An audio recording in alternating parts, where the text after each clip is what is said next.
All right, everybody, today I'm going to talk about perfect French knot procedure. No more loose knots, easy peasy French knots for you from here on out. First thing you want to make sure, your thread cannot be too long. If you have a piece of thread that's longer than say like 10 inches, your likelihood of tangling when you do this is increased exponentially. So make sure you're using the right length of embroidery floss. I would say no longer than 10 inches. I personally go for probably like around 8 to 9.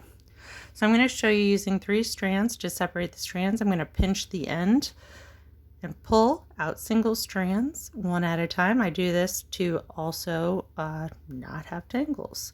I don't want knots in my embroidery floss. You got to do one at a time. That's how you do that. All right, so put the ends together. I'm going to knot it and I'm going to thread my needle. Now let's make a French knot.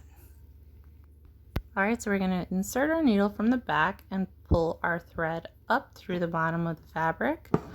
And then we're going to hold our embroidery floss with our left hand and wrap our needle twice. And we're going to insert our needle back into the fabric partially, but we're not going to put it all the way through. We're not going back in the same hole we made initially. Then we're going to bring our coils down the needle to meet the fabric and then pull the needle through all the way. Pull slow, don't go too fast. That's how you get tangles and loose coils. I'm going to show you one more time. We're going to pull up through the bottom of the fabric, hold that floss taut with your left hand. We're going to wrap our needle. I'm going to wrap twice, but the more coils you have, the bigger the knot. We're not going into the hole, we're going just next to it, pulling the coils down and then pulling our needles through the coils slowly.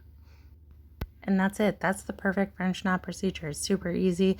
The most common mistake I see people do is they wrap fast. They don't pull the coils down the needle, to meet the fabric before they do it. And they end up with this like little ring here, this little like embroidery floss loop that's not a tight knot.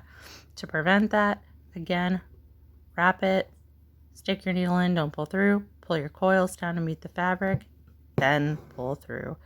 And you'll get a perfect French knot every single time.